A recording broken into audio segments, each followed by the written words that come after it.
Welcome back to another Epidose of these crazy fools that just keep eating meat and can't stop talking about it. Today we got our good friend Bart Kay all the way from New Zealand in the house. And we had to start a little early so him and Joe from Australia could accuse each other of chasing sheep or something like that. Seems to be their sport of that hemisphere or something. I don't know.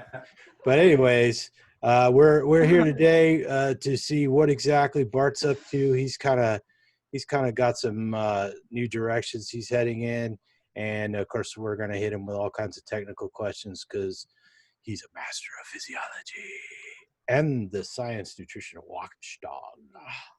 Ooh, So anyway, go ahead. Do you want to say something? What have you been up to? I was just gonna say thanks, Tom, and I hope I can live up to the hype around the technical stuff. I'm sure I can. Did you see our Randall cycle video? It was sort of a tribute to Bart. Oh, good. I'm glad. No, to be honest with you, Tom, with my apologies, I haven't got to that one yet. I have actually been chasing my tail, as a lot of you will understand, for the last at least couple of weeks. The first thing I'll say about YouTube is, my goodness, this thing is just like a crab bucket, the YouTube environment. Anytime anybody goes, I think I'm going to crawl free of here and here's the lip of the bucket and I can find my way out of here and do something better, the other crabs will grab you by the back legs and drag you back in, basically. It's amazing. Sorry, are we those crabs? We're trying not to be crabs. No. We're supposed to be more like lions. I mean, I get it. No. I'm talking about somebody else completely. Yes. Okay. Yeah, I'll just give you some anecdotes about who I'm talking about. I'll not give you any evidence, boys and girls, just anecdotes is all I'll be doing. Anyway, she's the one that's causing me a problem. Well, not really causing me a problem. She's actually causing herself a problem by continuing to display her, frankly, quite stunning cognitive dissonance, her destitution of any idea about actual objective reality in any way, shape or form, and her really quite severe both psychological and physical problems that she is experiencing, at least partly, in my humble opinion, to do with her dedication to a completely inappropriate ideology. But that's for another day. That's what's happening this week. What's been happening for the last little bit is I got to a point with my YouTube, what I was doing, that the harder I pushed, the more work I did, the more videos I produced, the better I SEO'd them, the more YouTube pushed against me and actually ran interference left, right, center, up the guts and everywhere else. No lube involved, basically, is my humble opinion on it. That is soul destroying. When you put your life and soul and heart into a project like building a YouTube persona, building a YouTube channel, getting it to a point where it's on the cusp of some actually quite real success, and actually in a fair and just world, I actually achieved it. Because if you look at the number of people who have subbed in the last few months to my channel, that almost exactly matches the number of people who have been summarily unsubbed by YouTube without their permission, for example. Other examples, they stopped promoting my material whatsoever to anyone who wasn't already subscribed to my channel. They started, none of this they'll admit to. This is what we have observed them doing and caught them red-handed doing. They have also put a cap on the number of people who are allowed to attend one of my live streams. And when that cap is reached, what they will do is they will show the buffering, this video won't play to someone who's trying to watch it. When I'm talking about them unsubbing people from my channel, that includes paid members of my channel. They have given YouTube credit card details. Here is my credit card number. I want to be charged $3.99 a month to be a member of his fine channel. Please charge me, YouTube. Keep your 40% commission. Pay him the rest. everybody's happy. Except no, they're unsubbing those people as well. And on top of that, they are cancelling those people's memberships to my channel without those people's permission to do so, and not telling them they've done it. For example, I could go on all day. I won't. The situation is the YouTube thing became completely untenable. So the first thought I had was, let's join Library, which was a good thing to do. So I've done that. My channel is mirrored over there on Library. It's available. It's live. There's a lot to learn about the Library platform. It's very different from YouTube, but it's a viable future alternative where independent creators will be able to do their thing. YouTube will not be. YouTube actually don't want independent creators. YouTube wants to reposition itself and rebrand itself as the next cable style service online. And actually, we're a pain in the ass. The people that built the thing for them and made it what it is are now a pain to them. They want us gone. And so they are actually selectively, this is all in my opinion, by the way, that's the caveat. They are positioning their policies and procedures in such a way as to peel these people out. They've decided to set their priorities and get certain sorts of people gone sooner rather than later. Those people include people who don't believe carbon dioxide causes global warming, which I am one of. They include people who don't believe that eating a plant-based diet is good for you. I'm in that category. And people who might be a little bit subversive and abrasive, which I've been accused of once or twice. So I'm really right in the crosshairs. That's why I've copped what I've copped. I used that technique to get the notoriety in the first place. It's a double-edged sword. Now I'm looking at the pointy end of it. I've got to do something different. So, Library, number one, but not quite yet. They haven't quite got their tech together. There's a lot of buffering problems. People get frustrated with it. It can do damage. So I'm waiting for Library to catch up. I've also syndicated. That's not my main Library channel. My main Library channel is called Bart Kay Nutrition Science Watchdog. You'll find it. That was there. his private channel. Now we're going to get our channel demonetized. It's not private. That one's not private. It's just another Library channel. Yeah. No, it's not even that. It's just another channel that I haven't actually populated with anything much yet. So Bart Kay Nutrition Science Watchdog. It's got all the same livery that you see up there. You'll recognize it. It's there. Okay, so there's that.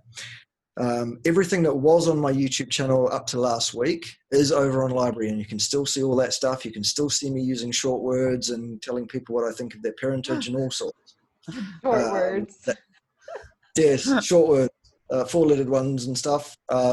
Mostly the sort of words that you will probably hear if I see you next Tuesday. Those kind of words. See you next Tuesday. Yes, indeed. There you go. There it is. That's my main channel. Right. There we go. So that's my main Library channel now. Good. Thank you very much for that. Appreciate it. On top of that, I am going to be uploading my new material in the foreseeable future to Vimeo, Vimeo, which is a paid platform, whereas YouTube doesn't charge me money directly to upload things. I have bought some space on the Vimeo server to upload new videos and things. Those videos will be instructional, professional. They won't have any short words in them. I promise every word will be longer than wheelbarrow. And I won't be doing critiques of others. I won't be swearing. I'll be doing instruction. I'll be doing science. I'll be doing critiquing science papers there. Also on Vimeo, you will find a video course. It is a 26-week full immersion course put together by very, very clever, very attractive nutrition scientist, Pim Johnson, who rocks, by the way. Yes. And she's for some reason, I don't know why, for some reason she's got some other clown that she's decided to work with on that project. I can't understand it, but he's there. 26 weeks of it, and the course is entitled the Anti-Anxiety Course. Oh. So I'll tell you where to find that. It is vimeo.com/ on demand, all one word, / anti-anxiety course, all one word, / That's it. And you will find the front page there, wherein you'll see a trailer which advertises the program. And you'll see at the bottom of the page, there is, I think, 8 or 9 bonus videos of some several hours length, covering all manner of things that I just thought people should know and understand as part of it. So that's available for free there. You won't find that material elsewhere unless you are a paid Patreon member. And then in the middle, there's a whole list of the videos that make up the course proper. Over 20 hours of instructional material. Brilliant stuff from Pim Janson, Janson, Janson. Look her up. She's great. Join her YouTube channels. She's got 2 of them. They're awesome as well. And that's what's happening there. In that course, we are dealing with assisting people to become less anxious and be more in control of their mental health generally, by way of encouraging them to undertake the maximally anti-inflammatory diet that is available to human beings. That's my part of the course. Pim's part of the course is that she will take you through a full program of cognitive behavioral Therapy, if you like, yeah. We don't really want to use the word therapy. Right. We want to use the word information. Technique, sure. That's why I paused there. Thank you for saying that, though, Justin, because I did want to make that point. We are not making therapeutic claims in our course. There it is. But I don't know who's that bloke? I don't know why she's working with him. I really don't. I'd be getting rid of him if I was her. But nonetheless, he's there. No, I think his information is pretty good too. In the course, you'll see through the course titles, he runs through the whole thing. What is information to a molecular level? How does it happen? Why does it happen? How do we intervene? How is this diet the right approach? Blah, blah, blah, blah, blah. And Pim takes care of the good cop side of the equation, if you like. She'll help you. She'll be understanding. She'll be supportive. She'll help you with the CBD, CBT, whatever. Not CBD. She won't help you with that. I've got CBD on the brain, haven't I, boys and girls? Literally. There you go. So that's what we're doing. And the other project I've got going, and I'll stop rambling after this, I promise, is I am finally, after 1,000 million billion requests, I'm finally writing my book. Wow. Okay. So all of that will take me away from YouTube quite a bit. So Bart, that book will be released once you finish writing it? Yeah, no, I'm actually planning on releasing it before I've written it, Joe. We'll just actual. Yeah. It's straight away. Yeah. I'm teasing you, Joe. Love you, buddy. No, absolutely. I'll be releasing that as soon as I'm finished it. The thing is actually written in my head. I just need to physically make it. Is this going to be on Amazon? Do you use a keyboard or a calliope when you're writing? I use the Force. Oh, okay. Good answer. And I have to ask my question: are there any plans for an audiobook? Yes, I was going to ask that. Yeah, that is an awesome idea. I'm reading the audiobook, right, Bart? Yeah, sure, if you like. I don't want to read it myself. You can read it in American. I could. I have been asked, as an aside, I've been asked recently to do a little bit of voice acting for some upcoming videos that are going to be together. Oh, really? Yeah, I'll be playing the part of a horrific, twisted, ugly witch. Oh, Charla! That one! We've told her the idea. I've been asked to voice her. I've been asked to put a voice to her. So I will. Very, very. We'll be looking for that when that comes out. Yeah, that's just an anecdote, though. I have no evidence, boys and girls, none at all. Just anecdotes about that to tell you. But sure enough, I will be voicing the witch. Yes, I will. Excellent. And I shall enjoy every second of it. I'm sure. No, that's a complete aside. That's coming up as well. So look, people that are feeling a bit I mean, some of my supporters have written to me and said, like, I feel like crying. I feel like I'm losing a friend. Where you can't leave us. Don't leave YouTube, all this sort of stuff. And I'm not going to disappear. Sorry about that, Michelle. I'm not. I'm just going to be elsewhere. However, Michelle might be disappearing, frankly, if she keeps breaking the law and stuff, in my opinion. That's to be decided by a duly appointed judge at the appropriate time, of course. Wow. Carry on before I get myself in trouble. This isn't like a Tiger King situation, right? No. Anybody in her compound lose an arm by chance? Well, no, but one of the officers has had his leg bitten sort of off. You know, on the subject of books, Yep. I watched the, I don't know if you guys saw Casey, formerly of the Vegetable Police, now the Vegetable Conspiracy, did a review of Sean's book. It was very disappointing, and it's kind of lit a fire under me to do. I never actually did a video on Sean's book, which I meant to. So if anybody else wants to contribute to that, I'm definitely going to work on it now and get it up, because I think Casey's somewhat comical but very disappointing review of Sean's book needs to be answered. And then I think I think you getting a book out is going to be amazing, but I kind of want to re-challenge the meatheads here.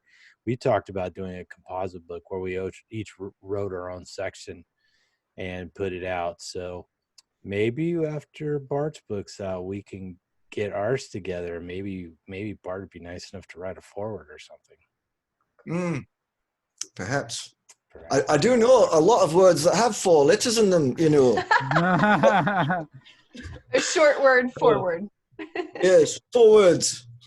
Yes. What formats do you have in mind? Are you just gonna? Okay, so I'm thinking at this stage ebook and audio. I'm not really one for cutting down trees and producing physical stuff, and certainly not before I know what the core will be, how much the thing will sell.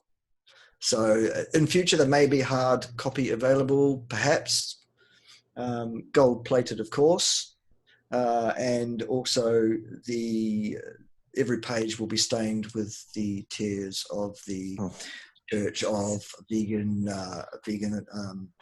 Anorexia. Yes. And leather bound with animal hide. Yes, but animals that have been worked. To thicken up hide beforehand. We want the animals to have been properly tortured before their untimely death, to subserve the cover of my leather-bound book, with pages stained with the tears of the high priests of the Church of Anorexia Vegana. Yes. I love it. Joking aside, the book will be in 2 parts. The first part of the book talks about why it is we believe that a fully carnivorous diet is healthy and indicated throughout the lifespan for human beings. And the second part of the book is about why everything the high priests of the Church of Anorexia Vegana put forward is nonsense, point-wise, in a book form rather than my usual. But I'm sure that everybody reading the book will read it with my voice in their head, perhaps. So is there, I mean, because, you know, there's a few different carnivore books. Like, are you reading everyone else's work to, like, make sure you don't step on other people's toes? Like, I would just see that as being, like, a difficulty at this time. No, I am the great I am. I invented the world as it is. Everything in the world belongs to me. It's all my intellectual property.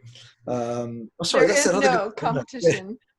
It's no, but like peer review, you say? Like, don't be silly. I have no peers. Goodness, what are you talking about?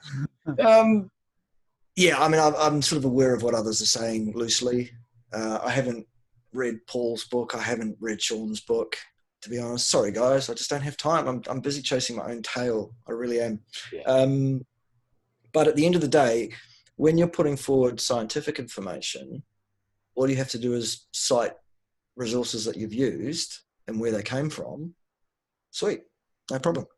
Yeah, I tried to be more sensitive, like citing sources and stuff where I got it, but in the end, you know, we've read so many books at this point. We've watched so many podcasts and read so many studies.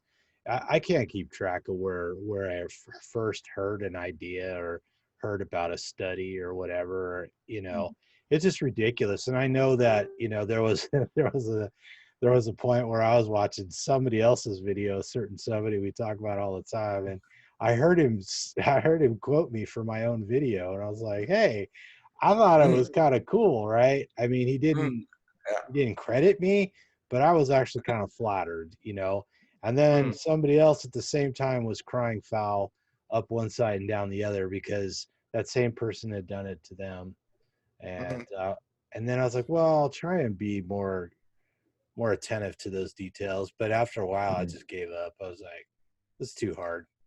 You know, like you said, I mean, the studies are mostly public domain, so anybody can look them up.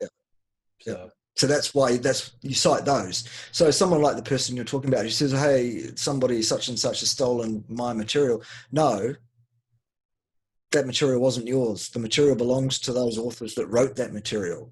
They're the people that need citing, not the person that has done some literature searching. You don't own a literature search because anyone can do one. Now, are you going to actually do a differentiation between the full carnivore diet, keto, and all that kind of stuff in your book? Or are you planning into all that? All needs spelling out. Yep. So I'll be doing that because obviously there are different ways of approaching any dietary way of living. So we'll be covering those kind of delimitations as well.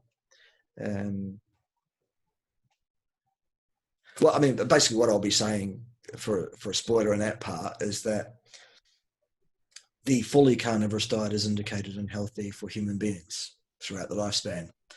There are a number of levels of compromise of that can still achieve you some really great outcomes, but would still mean that Officer Fafano would come and steal your card and say you're no longer a carnivore and you're a carnivore instead or whatever. But frankly, that's the kind of behavior that we expect from cult members, for example, those who are members of the Church of Anorexia Vegana.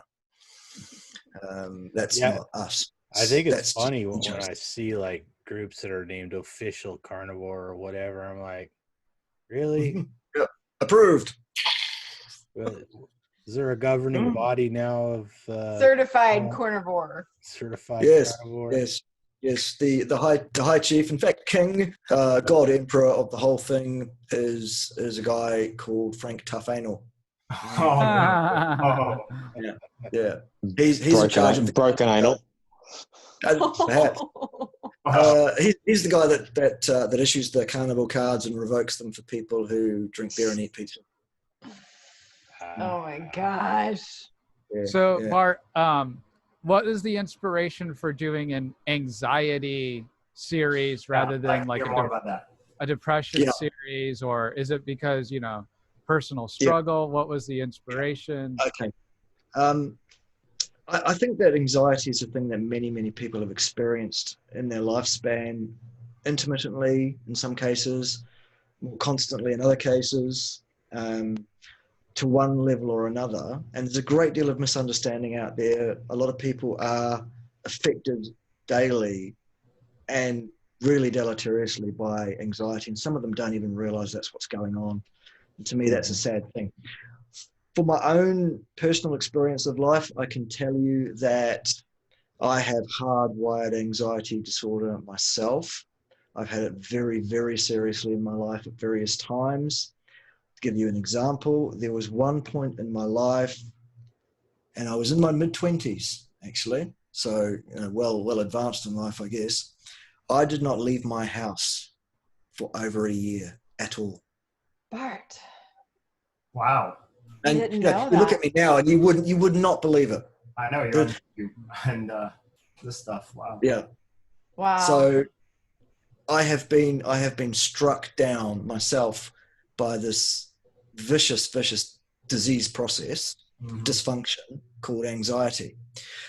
Let me be clear: being anxious about something for a prescribed period of time in a prescribed way to a prescribed level is indicated, is useful. It is something that has evolved in us to help protect us. It's genetically coded for. That's not pathology. It's pathology when you get to the point where you cannot cope with answering the telephone or the door. Yes. Wow. You cannot cope with stepping outside of your house for fear that the sky will fall on you, Chicken Little, or whatever. The inability to deal with social situations, hiding from people. I mean, someone like that could never possibly imagine having a YouTube channel, especially a subversive one. So that's why I chose, completely unproblematic material on my YouTube channel. And I've been so lucky because, no one has said anything negative about me at any time. It's been really, really great. I mean, imagine if I couldn't put myself in that position at that time. Wow. I had to take a year's leave of absence from being a lecturer because I couldn't possibly imagine driving my car to work, let alone standing in front of a lecture theatre and talking to 600 pairs of eyeballs about something that I didn't even believe in because it was wrong, what they wanted me to teach, for example. That kind of stuff. I did get hold of that situation, not through diet, because that was many, many years ago, in a way that I got my anxiety at least managed enough that I could function in the world to some degree. But I think it's cost me millions of dollars and lost productivity and medical costs and whatever else in that time. It's also cost me a marriage in that time. And that marriage loss cost me $500,000 by itself. Because the law does not protect the bloke, I can promise you. No. So just to put that out there, that's the kind of stuff I've been through on that one. And it was all caused absolutely by anxiety from me. My ex-wife did nothing wrong per se, except being a control freak. Sorry, love, but it's true. You're not rational. But I'm over it. I've completely moved on. You bitch. No, I'm kidding. We're still really good friends. My ex-wife and I are very good friends. In fact, she's got my back probably more than anybody else in the world. This is someone who sued me for divorce. So, and rightly so. She should have done. But that's another story. So it's a very, very real thing for people, including people you would never imagine it was a very, very real thing for. So there you go. There's something I haven't really said publicly before.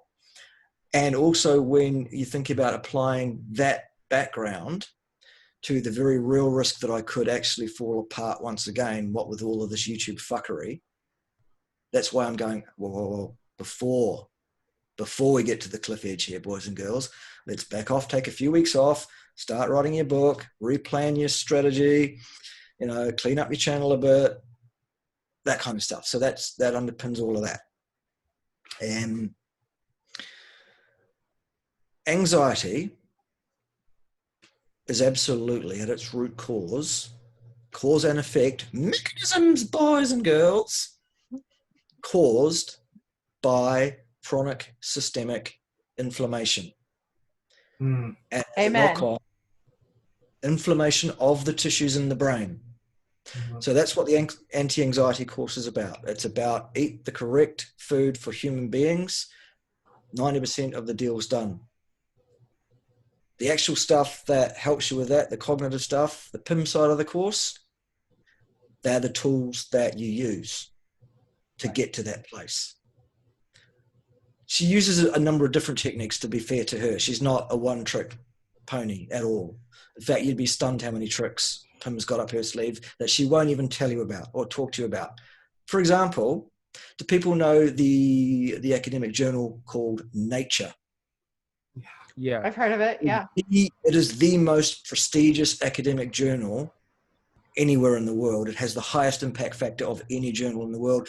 People are falling over themselves to get Nature publications. She's got one.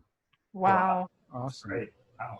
Almost nobody has got that doesn't have a list of publications longer than mine, which she doesn't have. Get fucked.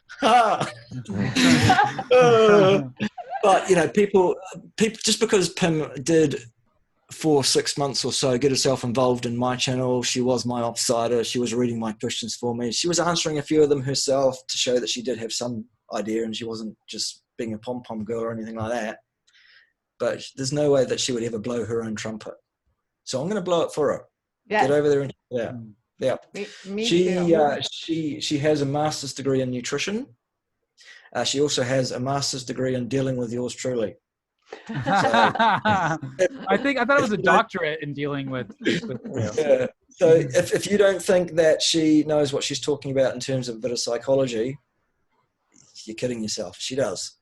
So go and check out the anti-anxiety course. Sorry, another really long-winded answer, but No, that was awesome. awesome. That was awesome.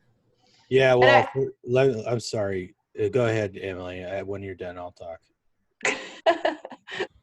Well, basically what I was going to say is it is very like soul-sucking and anxiety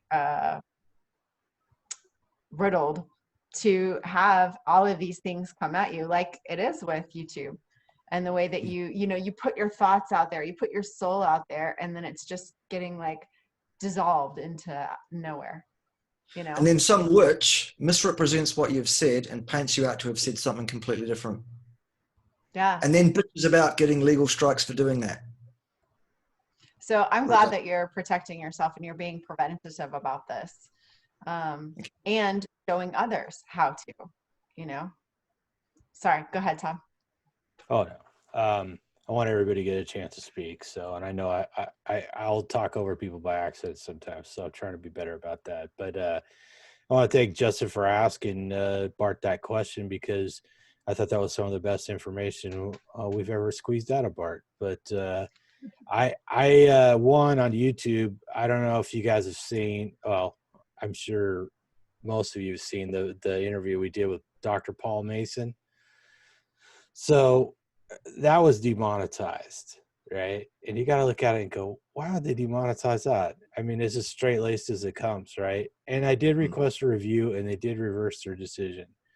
But almost everything I post, like Justin and I did a review of an article about the myths of carbohydrate, and it was immediately demonetized. It's not even public yet. So almost Okay, I can explain that. Sorry, Tom, for talking over you. That's very rude, but I can explain that. What that means is that you are shadow banned by YouTube. They will automatically demonetize anything, and they will do that to stop you making any money, and also to kill any momentum in any of your videos that you release. The reason being because as soon as they demonetize it, they stop promoting it, so people stop watching it. You'll notice your watch count will go do do do as soon as they demonetize it. That's why they're doing it, because you're a bad man, Thomas. Yes, apparently so. Dragging Sorry on for down with me. Yeah. But that's exactly right. I mean, it was the same thing. My channel was growing through December into January, and also around February. All of a sudden, I started losing subscribers, viewership. Yeah, I'd release a video to get 500, 600, 800,000 views, and then now it's like, well, I'm lucky you get 300. I will say the last week or two, I've been getting a few new subscribers. So the subscribers are coming in, trickling in a little faster than they're going out. But everything you said about that whole YouTube situation is true. And I want to thank you again for doing your video on Library, or LBRY. I have signed up over there. As far as I know, my channel's being synced up over there, cloned over there, copied over there. It's in process, I believe. So yeah. It can take up to a week to port your stuff across. Library is having some problems because what they're doing is when they're actually uploading all this YouTube stuff and saying we're going to clone it over here, they have to have a server for that. And so they've got a server that they had up and running. They were basing what they expected their growth to be on, I don't know what, that. And then suddenly their graph went. In the last 3 months, Library has gone from 50,000 to 300,000 registered channels. Wow. Most of it has been ported straight across from YouTube, because that's how many YouTube creators have gone, I can see where this is going and I need to be somewhere else. Mm-hmm. Yeah, so I want to thank you. Their servers can't cope, so they're having to backfill.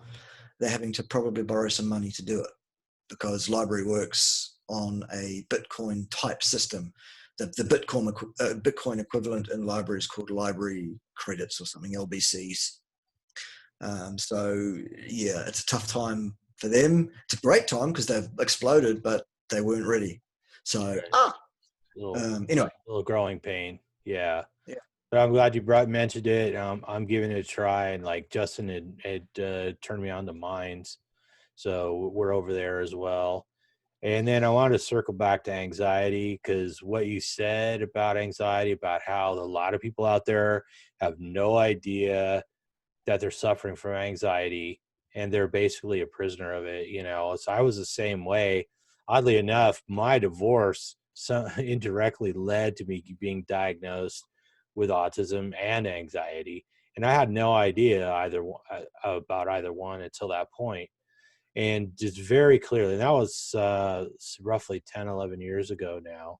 So, and after, 8-10 months of keto and over 2.5 years of carnivore, I'm a new person. Just like you said that, that you spent a year, you couldn't leave your house. I didn't have anything quite that severe, but certainly anxiety influenced almost every decision I made, and I don't know what it's like. Everybody has events in their life that triggers anxiety, but what it's like to just wake up in the morning with it all of a sudden and just have it cave your day in, and you're just struggling to do anything or to make a clear decision on anything, because everything in your being is screaming to respond to the anxiety all the time, right? Yeah. So it's so you're in constant fight and flight, aren't you? Yeah. Absolutely. Or freeze. Yeah. I did my fair share. My adrenal cortexes were absolutely fried. Yeah. Adrenal cortices is the correct label, by the way, for those of you who are grammar and Nazi, grammar and, Glad you corrected yourself. Yeah. Yes. Adrenal cortices. They were fried. Yeah. So I think the work you're doing is really important. So I look forward to seeing your curriculum in the future. So excellent. Well, you can see some of the anxiety curriculum right now, Thomas. It's live on Vimeo for sale and or for hireage. So you have flexibility in how you want to remunerate Auntie Pim and that other clown for their work, basically. Is this in dollars, like US dollars? Because I was. It is. Yes, it is. So the full series there, that $4.95 there, that is access to the full list of, I think, 50 something different videos that's listed underneath that. That will get you a 6-month streaming capacity through the Vimeo platform there. Or you can purchase permanent streaming capacity for $9.95, I think it is. And that's how that works. None of it's downloadable, of course, because it's copyrighted intellectual property. What you're purchasing is streaming capacity. So you will have access as long as you have access to an internet connection with sufficient bandwidth to serve you with video. Excellent. Yes, there you go. So that's awesome. How have you been with the garbage consumption lately? In the last week, I have been not as good as I would have liked. I don't know if any of you saw one of my fine supporters found a program where you can put things in and it does little graphics and makes it look like one of those really ancient tapestries that someone's put together. And someone put together, there was one of a character that looks like a king sitting on a crown holding a staff, and that was Sabat of the High Learning or something, and then there was the fair lady Pym was stood beside, as rightly so, of course, stood beside the throne there, and there were pockets of people, and this was about the battle of nutrition and science, spelt with a V, of science, as they did back then, and it said things like the fair lady Pym and the battle of nutrition science, and then underneath me was, he worketh on his discipline. All this kind of hilarious. But I've got no sense of humor, apparently. I'm just a very, very bad, angry man. Yeah. No, that was great. So yeah, I've been working on my discipline this week. It's been bad. For example, I'll show you. Look, here you go. Look, this was part of what actually went in last night. Look at this nonsense here. What is that? Look at that. That's what Auntie Pim didn't finish. Oh, That's crazy. I That- can't believe the that's straight up even in bagel? your house. Is that what that is? It looks like a That is a cinnamon roll. donut. It's a donut with Donut. Oh man. it's a donut with caramel and white chocolate in the middle of it. Oh my gosh, this is like the worst of the That worst. would Wow, that level would tear me. me up.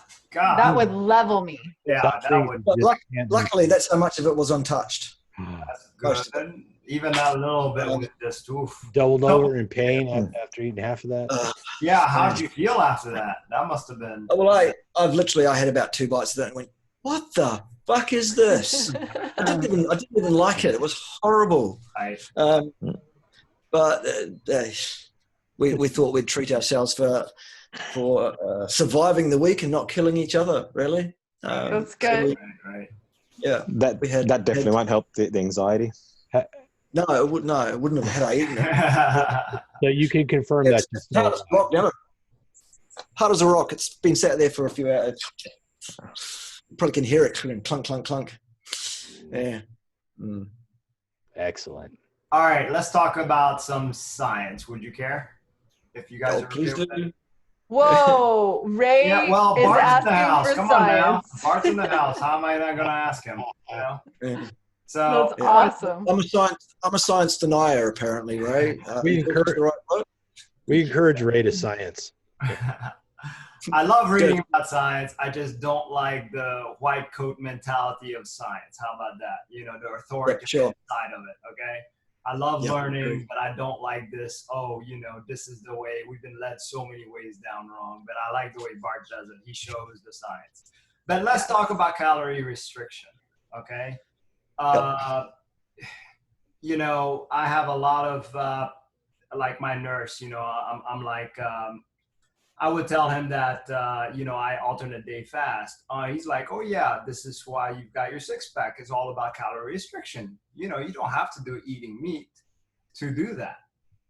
Mhm. And he's like, you know, you eat in moderation and you just you just eat 1,500 calories. And I'm like, where do they pull this number out of? And why is it the same for everybody? And that's my question to you. I know that's a fully loaded question, but Yeah. Okay. Well, now that you've lined up the sites, let me pull the trigger for you. It's not the same for everybody. Everybody is different in terms of their basal metabolic rate.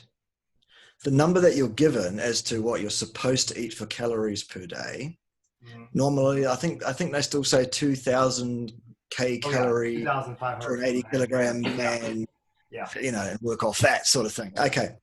That's an average. The average, of course, has some noise around it. There is some variation. There is a spread, a normal distribution around that. The noise around that average, the spread of that data is massive.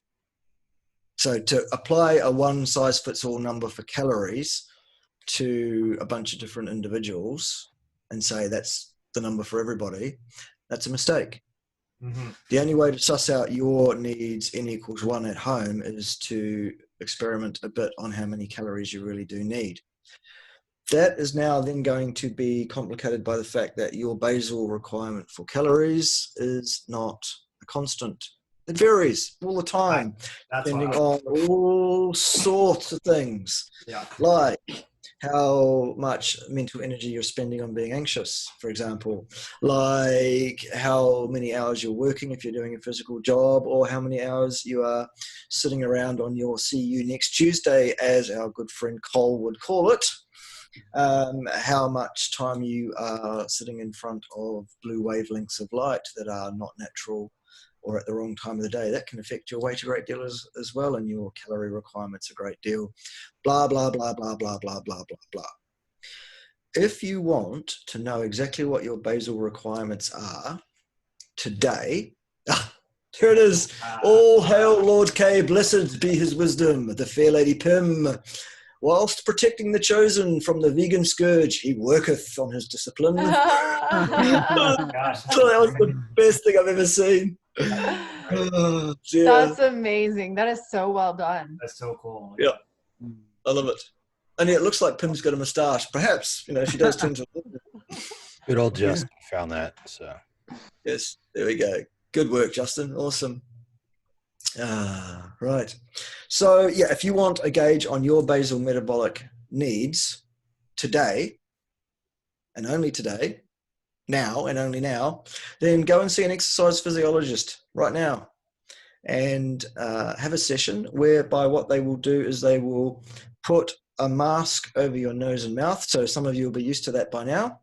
And what they will do with that is they will collect all your expired respiratory gas for a set period of time while you rest.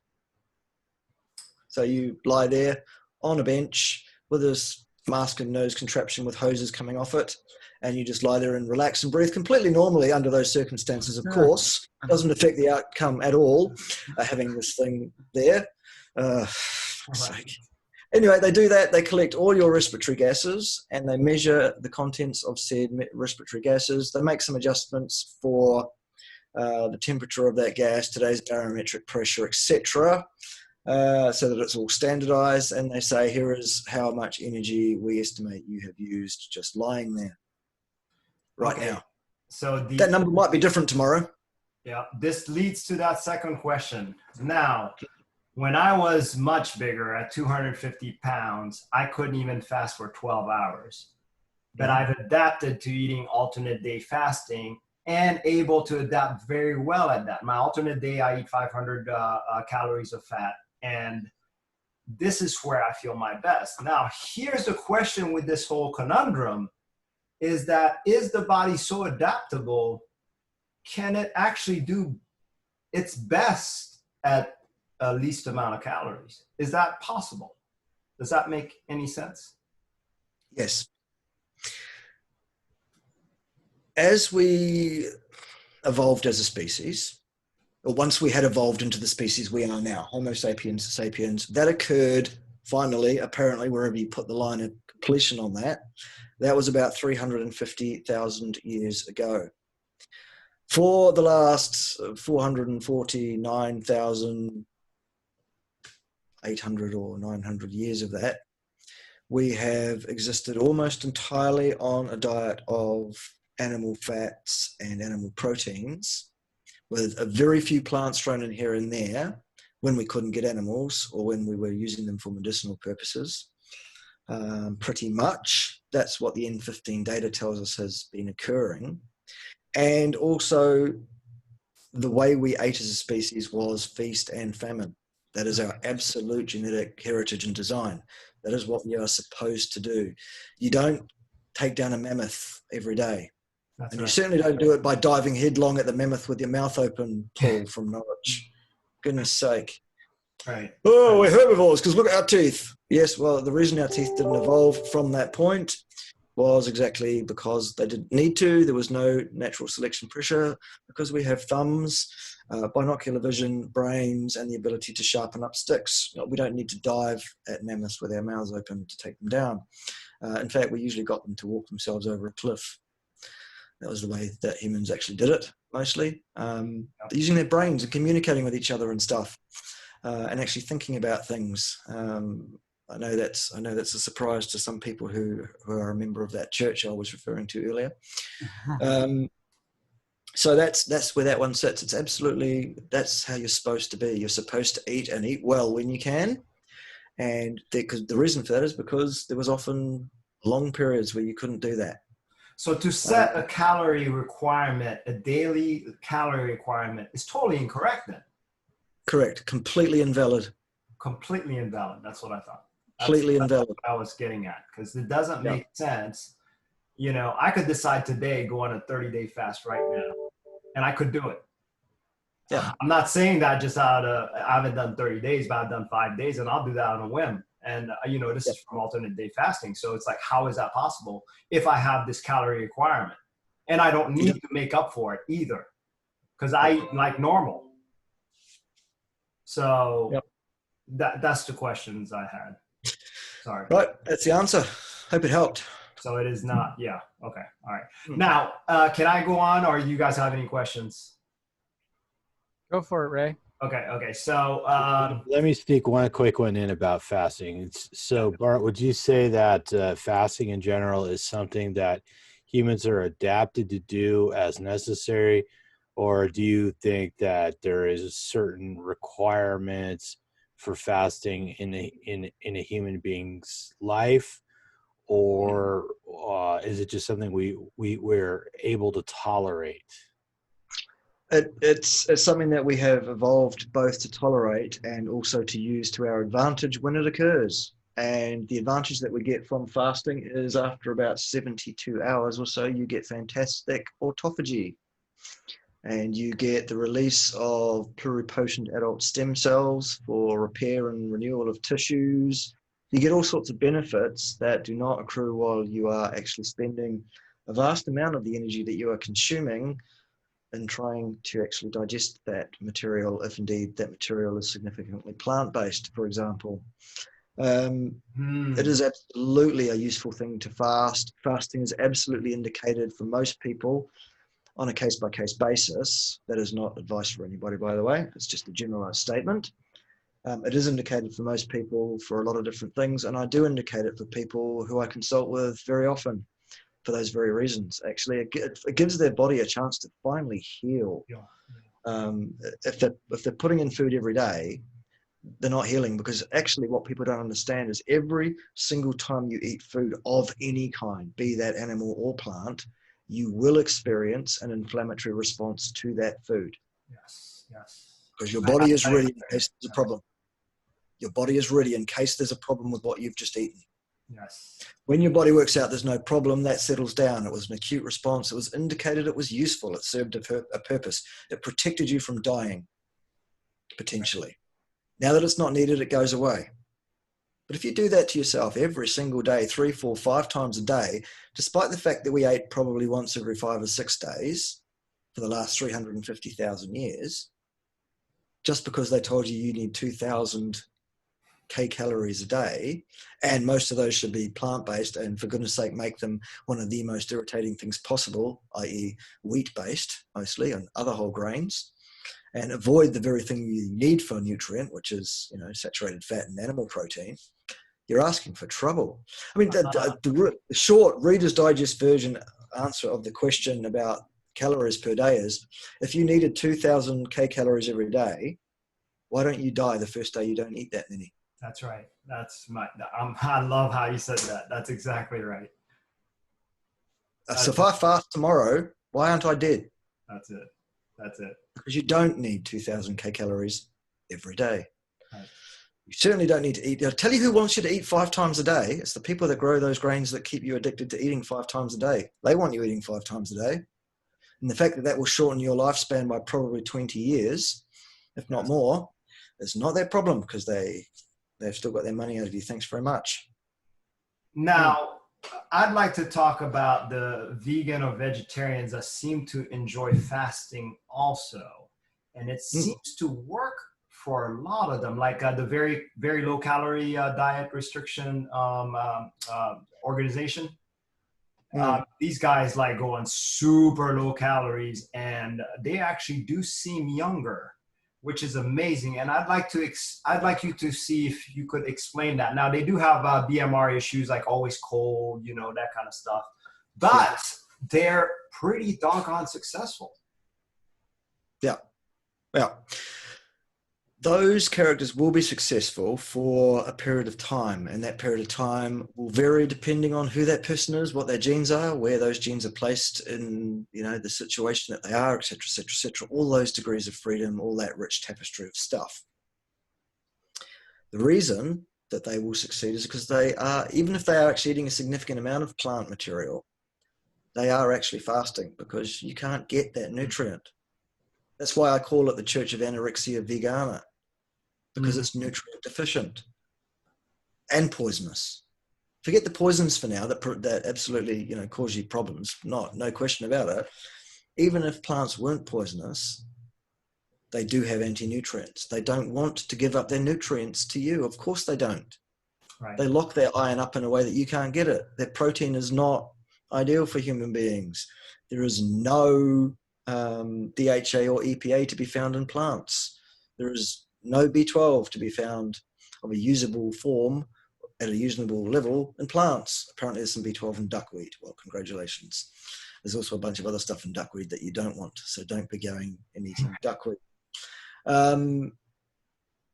Yeah, but what about the ample supply of leucine and creatine and all that in plants? The essential fatty acids that they're missing. All of those ones, yeah. So, these people will slowly fade away. In the short term, they will get the healing of the autophagy that they're eating because they are fasting. Right. And if you superimpose not only fasting, but not even eating anything much at all, even less calories, you're just going to encourage that process to a point. Once you get beyond that point for you, then obviously now you are on the downward slide. Now you are losing condition. You are losing lean body mass. Your organs are failing slowly. Your brain is slowly melting. The myelination of your neurons is falling to bits. Just anecdotes, but what happens when that occurs is you start to sound a bit like this. And you can't stay on topic for more than 5 seconds, and you do a lot of this and go, oh, I'm struggling and things. That kind of stuff occurs. You are falling to bits, basically, and so then you are on the downward slide towards the inexorable outcome, which is that 84% of people who go vegan quit. They do that within 5 years, and they cite catastrophic health failure as the end point. Yeah, I think most people don't realize that almost all wild plants are toxic to human beings, extremely toxic. And the ones that we manage to eat these days, the ones we manage to grow, have all been detoxified or become less toxic through selective breeding or whatever method they use to alter the plants. So, the people talk about eating tubers or whatever instead of animals in ancient times, but all wild potatoes are poisonous. So before we mastered fire and had pottery, how are we detoxifying these plants? I mean, cassava is a big crop in the world, but cassava is toxic. So how did people learn to detoxify these things if they didn't have a way to cook them? Did they just eat them all with clay? Did everywhere they went they ate clay? The short answer, Thomas, is that the N15 data tells us we were not detoxing these foods. The N15 data tells us we were not eating them. There you go, invoking science again. We were not eating them. And by N15, we were not eating those foods. We've only just started eating those foods very, very relatively recently. And the techniques we use to detoxify them is to subject them to heat, to break down those proteins that cause us a problem, to soak them, to get rid of some of the water-soluble ones that are a problem, etc., etc., etc. That kind of technique. And all we've done is make those plants less toxic, so that they don't kill us almost immediately. Looks like we've lost Emily and Joe. Yes, only the good die young, guys. And thank you for being here. I did want to draw Joe in a bit more because I realized he didn't say very much today. But and I still actually want to have a one-on-one chat with Joe, probably for one of my channels too, because I'm sure he'd love to do it. Okay, I'll email him and get that happening. But anyway, we were on the detox thing. Yeah, it wasn't happening. We've only just started doing it. We still don't have it right. We still believe that eating foods. The other thing we've done is selectively breed a lot of the so-called plant foods to a form that is nothing like what it was even in nature. 300 years ago. Okay, we've reduced the fiber in it and we've increased the sugar in it. Right. And in many cases, well, the first one's indicated. Right. Yeah. So getting rid of fiber is a great thing. But adding a bunch of sugar is not a great thing. I just want to mention any form of carb, really. By the way, go on, Tom. The N15 you're talking about stable nitrogen isotopes, right? So one of the things they do, when they find fossils or whatever, they extract even from collagen, because collagen survives a surprisingly long time, even in a fossil, or much of it's mineralized. There's still collagen with these stable isotopes in there. Nitrogen nitrogen isotopes is just one of them, right? There's other isotope ratios that they compare that show that we were eating animals. We were eating all kinds of animals. They could even tell what ratio of which animals us or anyone else was eating, and even what other animals were eating.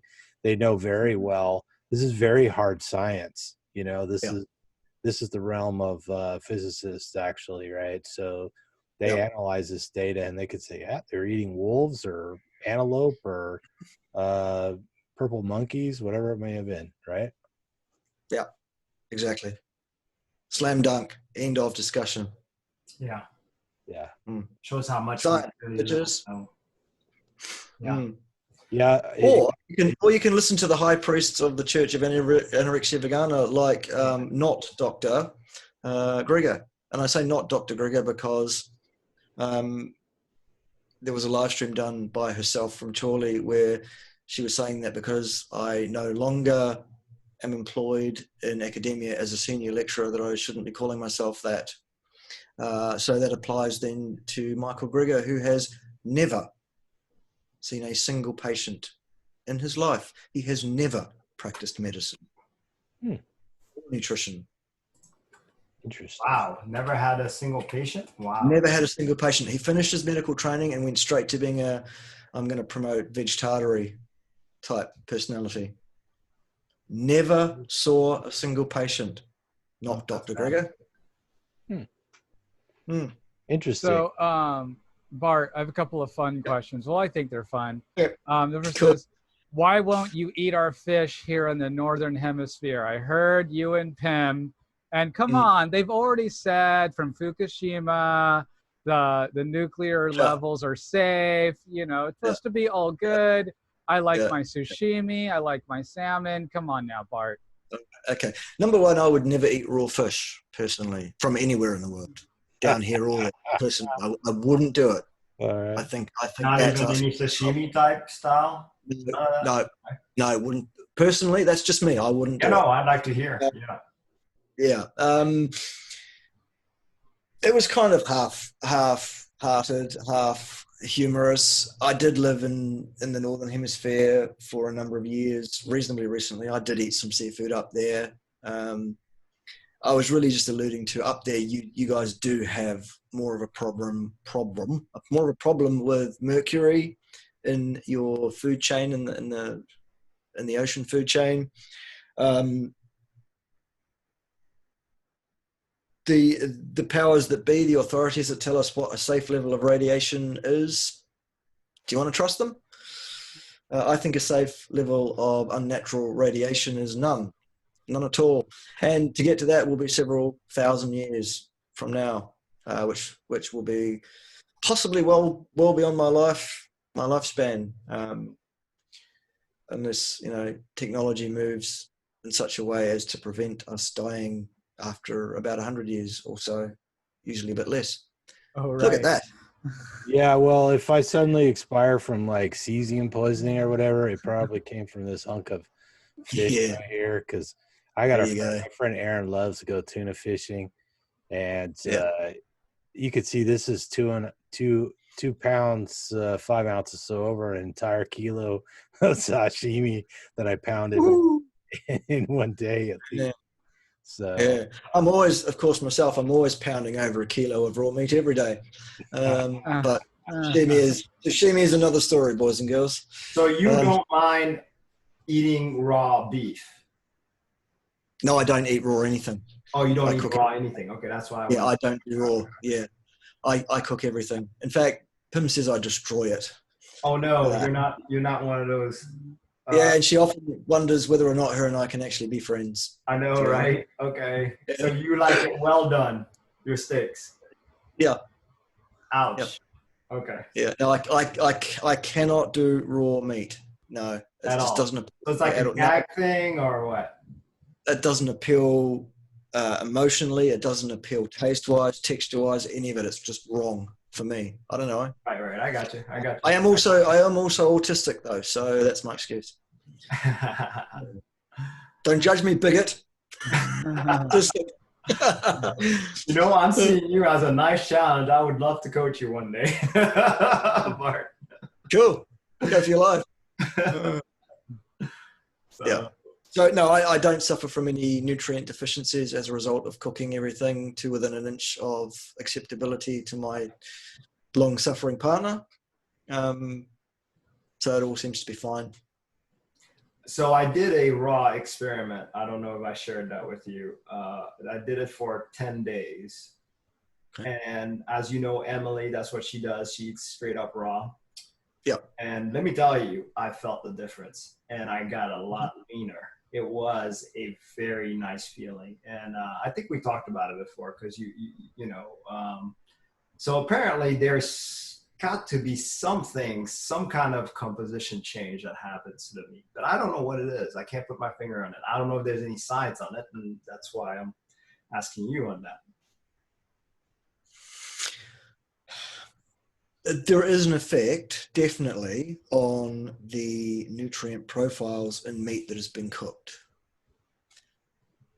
For me, my tipping point on cooking and not cooking are two things. One, my personal preference, and two, okay, does that reduction in nutrient value cause me any kind of problems? Right.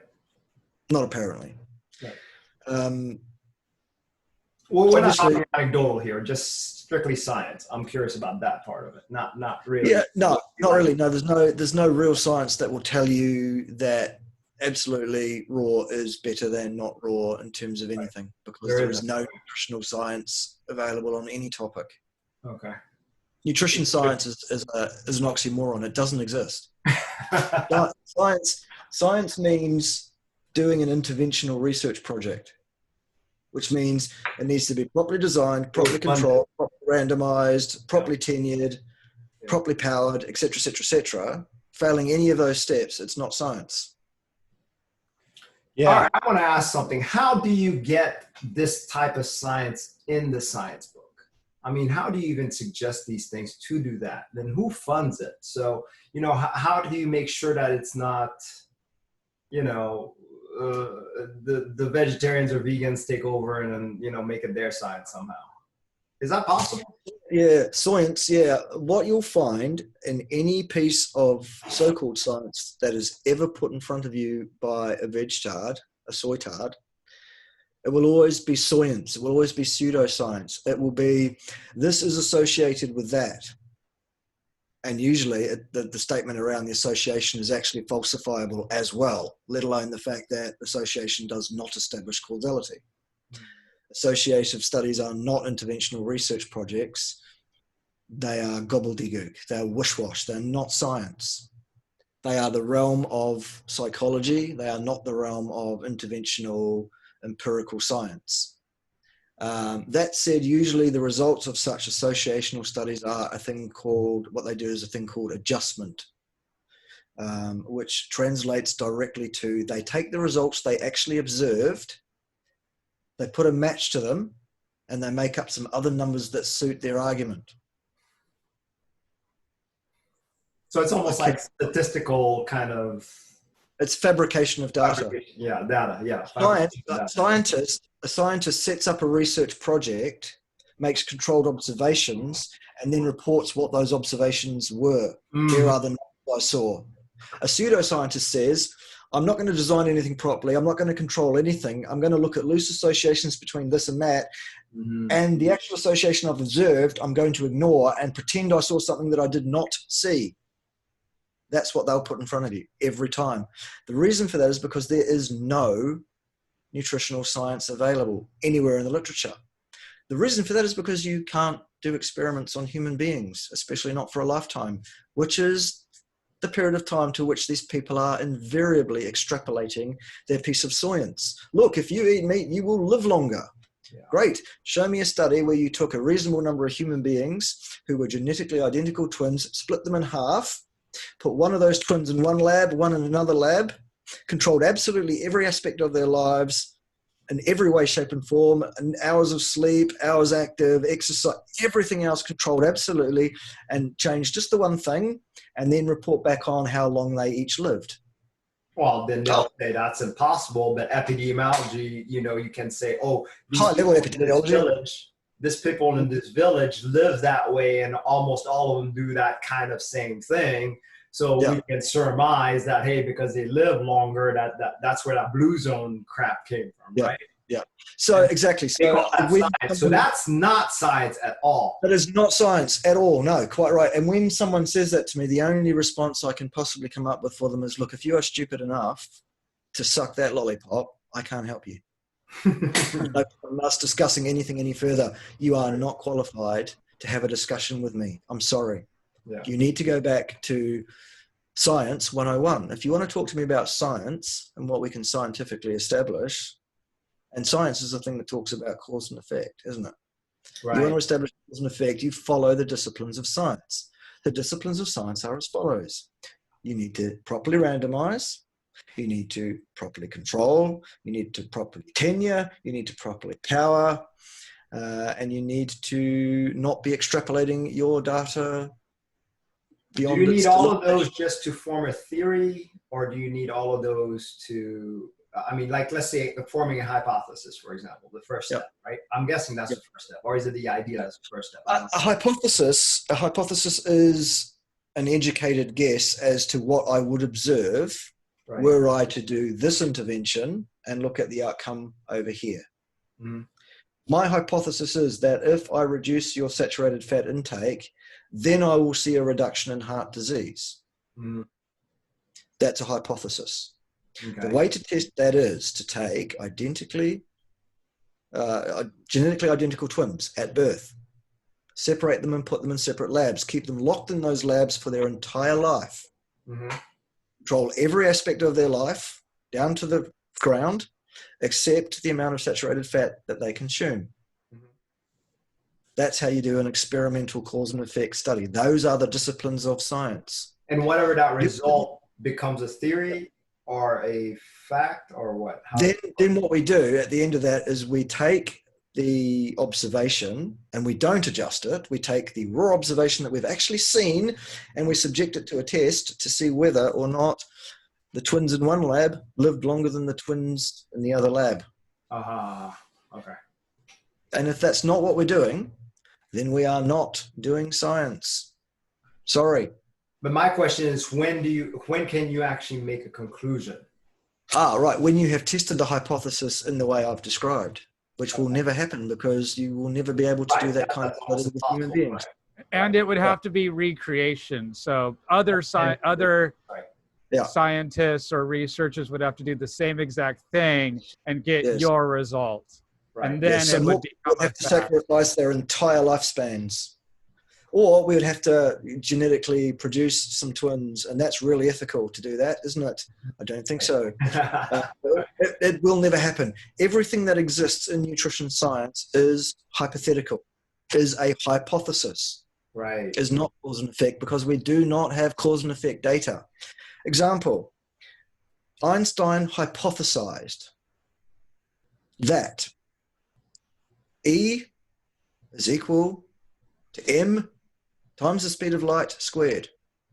To test that hypothesis, we set up experiments that control everything else that could mess about with the outcome, and we see whether that is what we observe.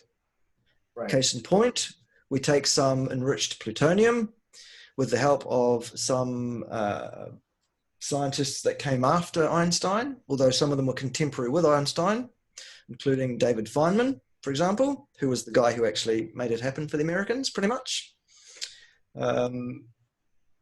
Drop a bomb on the Japanese and see whether, in fact, we get a release of energy which is equivalent to that sum. Whoops, looks like it was right. And then we do a whole bunch of other tests. It's recreated time and time again. The same relationship is seen pretty much. E is indeed equal to mc squared. We've proven it. Okay, so where does anecdotal fit into all of this? Can it fit into science? Anecdotes inform scientists where they should go to test a hypothesis. A hypothesis can be based on an anecdote, but it only becomes cause and effect established science when the experimental science as described has been done and done and done again, and it's been reproduced again and again and again, and every single time we get the same result with no variation. It's absolutely consistent. Failing that, you have a hypothesis. Hang on. So by that description, you could say all these epidemiological studies are concluding the same thing. Long life means eating more vegetables and less meat, and that's how they are making that science, huh? Yes, but the appropriate conclusion from epidemiology is this. What we saw was the population who ate less saturated fat experienced fewer heart disease events. Mm-hmm. These two things were associated. Right. Okay, so two caveats on that. Number one, the epidemiology does not show that saturated fat is even associated with heart disease events. True. So That's right. The hypothesis falls to bits right there. Right. Let's say it did. It doesn't, but let's just imagine for fun, because that's what vegetards do, that it does say that. What that establishes is that those two things are associated. There is no causal link there. Example, attacks by sharks and sales of ice cream at beachside ice cream sellers are highly correlated. Right. They're highly correlated. Yeah. When there are fewer ice cream sales, by hokey, there are fewer shark attacks as well. Therefore, we can prevent shark attacks by outlawing ice cream sales at the beach. There's a high correlation. Right. Makes no sense. High-level studies, boys and girls, high-level epidemiology, right up there on that pyramid that they have made up. Right. By the way, the pyramid of evidence, the hierarchy of evidence, what underpins that? Oh, that's right, opinion. Look on the hierarchy of evidence and see where opinion sits on the hierarchy of evidence. Whoops, at the bottom, the thing debunks itself. There's no hierarchy of evidence. Science is a positivistic, dichotomous outcome, dual decision node. We have a hypothesis. Will we accept it, in which case it's a 1, or will we reject it, in which case it's a 0? There is no hierarchy. There is only evidence that is acceptable to indicate 1 or 0. It's not rocket science. So Bart, would it be safe to say that the only nutrition science then would be anthropological, or the testing of the nitrogens and things of that? Is that actually would be the only true nutrition science? Such that that's the closest we've got to nutrition science. Right. Yeah. We've got an inference that actually is very, very strong, because we know cause and effect, what happens to the makeup of someone's nitrogen isotope profile on the basis of what they ate. We have also been able to extract viable collagen that still exists in the skeletal remains of human beings over a span of 350,000 years. And we have looked at the collagen nitrogen makeup in that protein out of those bones, and they find the same thing pretty much, which is human beings ate the flesh and fat of animals and not so much plant matter at all. In fact, less than 20% of the calories. I put a lot of stock in some of the other archaeological evidence. I mean, for one, they keep digging up these mammoth traps, like you mentioned. One of our tricks was, just getting the mammoths to fall in a pit. Yeah, they were only doing that though so that they could bury the mammoth and use it as fertilizer for their kumara, their sweet potatoes. The oldest fossil with tool marks on it is 3.7 million years old. So even pre-humans were butchering large mammals. We have that physical evidence. And when you look at archaeological sites or archaeological collections, what do you always see? Spearheads, hand axes, hand axes, and more. And it was, this didn't start out because there was mass warfare everywhere. It's because they hunted animals constantly, right? Yep. In fact, though, one of the major ways you track technology is by the development of how they chipped the stone to make the spearheads, whether it was bifacial, whether it had a flute in it, whether they were overstriking, the whole 9 yards. The technology of making a spearhead is essentially the hallmark of civilizational technological development all the way up until modern times. Yeah, correct. So yeah, that's the closest we've got to actually being able to inform on how it is a human being should eat. We look at our genetic gift. We look at how we have developed as a species. We look at our behaviors, and using what we know about Darwinian selection, natural selection pressures, etc., we then form the hypothesis that it's sensible to conclude that the genes that we now possess were informed by what was best for the behaviors we were undertaking, and therefore suggest that continuing to do the same thing is probably indicated, whereas changing our direction completely on the basis of some pseudoscience by one particular individual who should have gone to prison for it for the rest of his natural life has actually led directly and inexorably cause and effect to the untimely deaths of probably billions of human beings since in the last 80 years or so. All of those were unnecessary. All we had to do was keep doing what we were doing, which was eating largely the flesh and fat of animals with a little bit of plant material thrown in here and there. Well, I won't say death because we all die, but definitely needless suffering. Untimely death is what I mean. Exactly. And needless suffering. Yes, absolutely. Correct. Yeah. Yeah. No, I mean, I like reading science. I love chasing down studies and discussing them with people. But, you know, the truth is, and I know Dr. Baker said this many times, is that we don't really have enough good studies on, particularly on, you know, carnivores eating. We're seeing more and more keto data come out, fortunately. And most of the science out there, most of the stuff that's published, maybe 10% of it actually moves the needle any, you know, and we've seen all these examples of, you know, publication bias and people shopping around to get stuff published, and then all kinds of fake stuff getting published. So that sort of highest pinnacle of peer-reviewed journalism or peer-reviewed studies from journals being the benchmark of science, we know has been very much an illusion for a long time. And these paradigms. Here's another good one. Sorry, Tom, I know I'm jumping. Another one I use quite often with vegetarians, which works really well. It shuts them up straight away. They go, peer-reviewed research is the best. It's the pinnacle. We can trust peer-reviewed. This is peer-reviewed, so it's good. And then I say to them, did you know that I was myself a peer reviewer for 3 separate academic journals in my academic career? So how do you feel about peer review now? Right. Love it, Bart. Love it. And I think we need to defer to the power of anecdotal evidence. And I'll just talk about raw meat a little bit. When you look at the studies that have been done, apparently raw meat is only slightly more nutritious than cooked meat. But over and over again, you know, a lot of carnivores tend to like their meat less cooked. A lot of us enjoy raw meat, and we, you know, in spite of it, the added danger. I mean, a lot of people don't know how that meat was handled before they got it.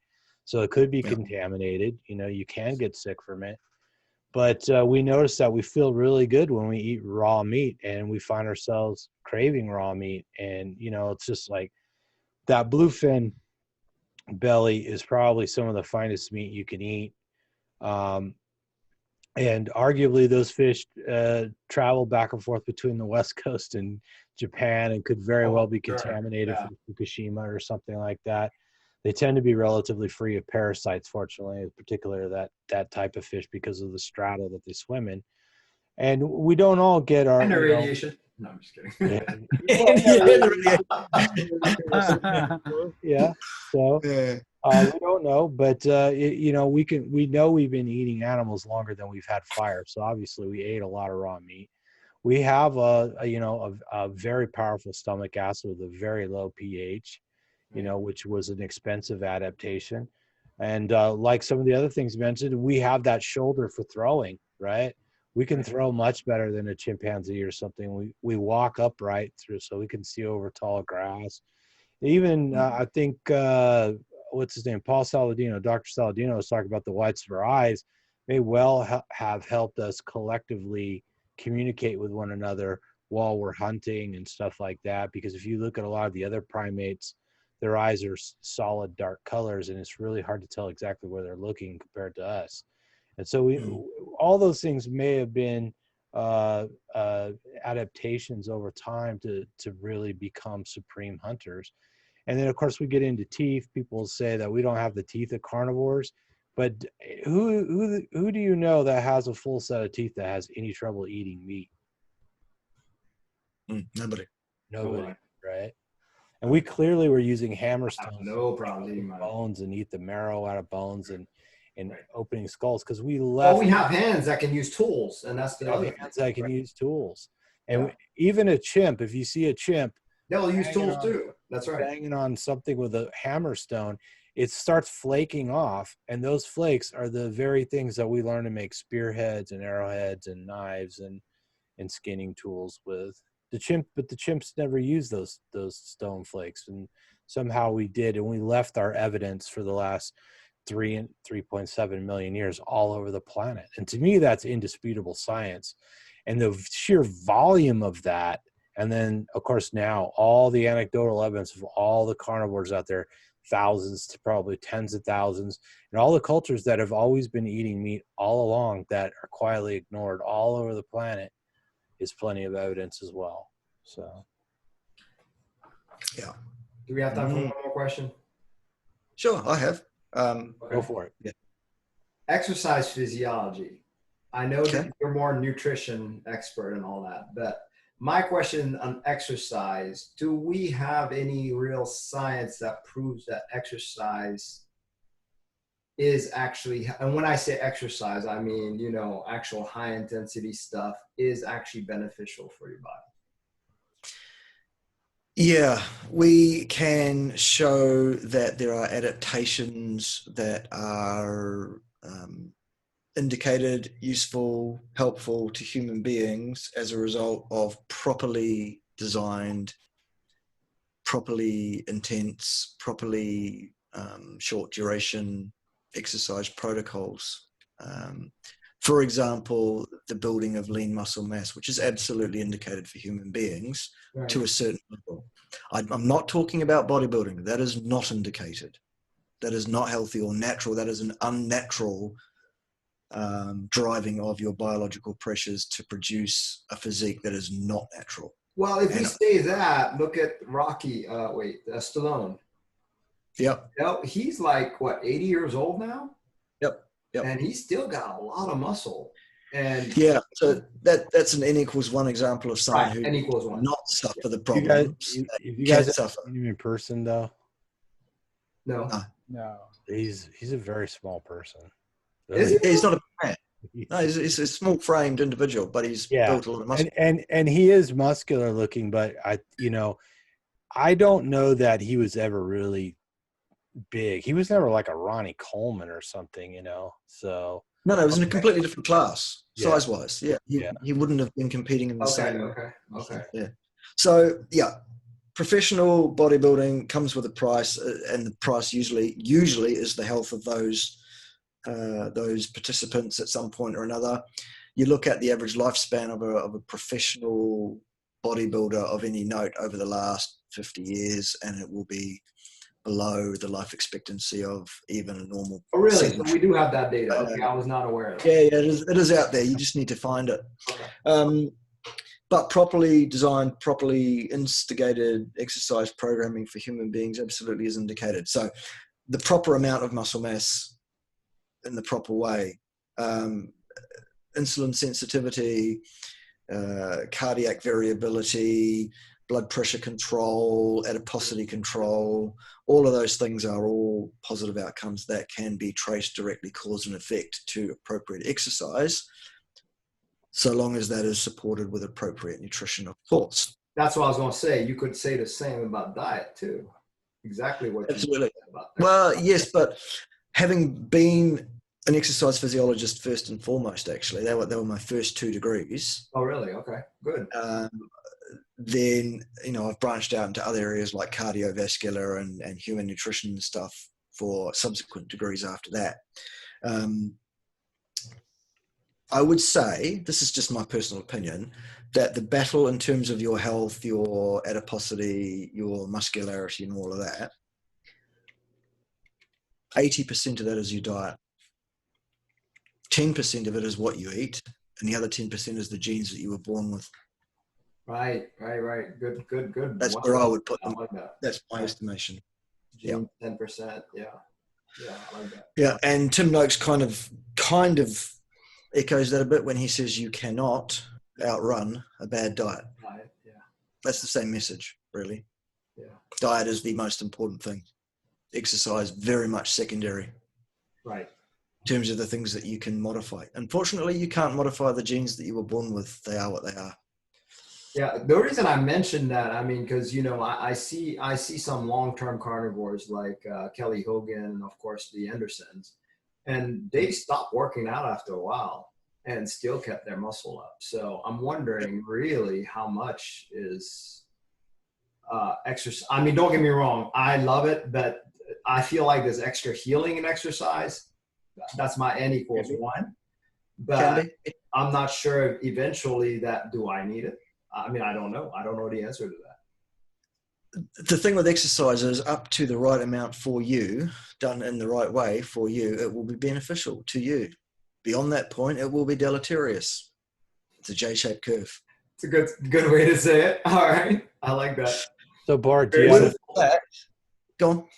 I was going to say, you got any tips out there for people who are stuck at home and trying to stay on the diet, trying to get some exercise and feel good? Yep. I mean, from your standpoint, what do you recommend? Yes, my advice is I am available for consultancies. I do still need to make a living, and you can do that via the following link, https://bit.ly/Bart-Kay.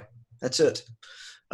Go there, join my Patreon or subscribe star at the $50 a month tier, and I'm yours for the month for consultancy. A couple of hours you'll get face-to-face on Skype with me. With that, I do have to say I just need to go and get ready now because I've got one of those paid hours coming up in the next hour. So I thank you very much for the invite. I appreciate the opportunity to show my face on the YouTubes some more.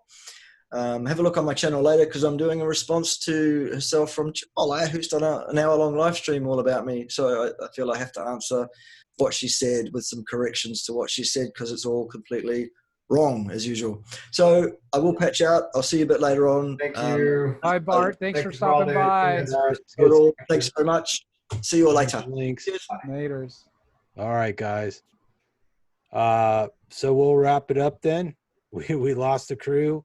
Emily, we're like a rocket ship, we lose a wing and then at the dump the do the what is it called when you have to when the airplanes drop fuels before they crash? Yeah, right.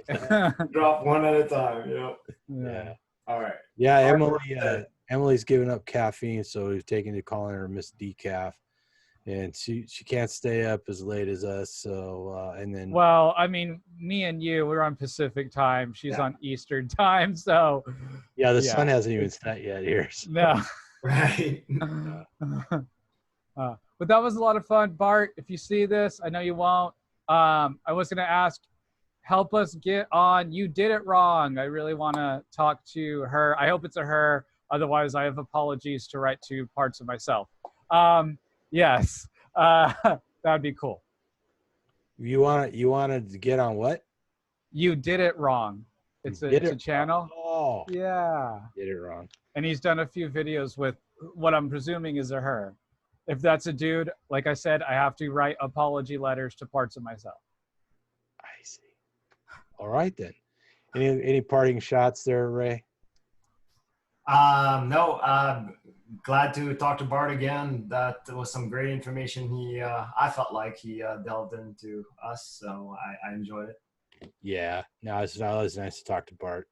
Yeah, he's a good guy, and he's helped me quite a bit along the way. So I really appreciate him coming on for a long chat, answering some questions. So, anyways, if you guys out there watching this liked it, leave us a comment, give us the thumbs up. The more thumbs up, even if you give us a thumbs down, the more you do that, the more they promote the video. That's how it works. Like and subscribe. Like and subscribe. make sure you stay subscribed to channels you want to watch, because as mentioned, for some mysterious reason, people are being unsubscribed from channels without their knowledge. We don't know what's going on. So YouTube's been a tough game lately. Look for Bart over at lbry.com. Look for me over there. We're still on Facebook, Autistic Carnivore, Center of Brilliance. Justin and Raymond are still coaches at MeatRx. You can see Joe Zumbo at Australian Carnivores and Meat-Based Lifestyle. But until next time, eat some meat, feel better, and whatever you do, Don't fall fall down the down carb hole. hole. carb hole.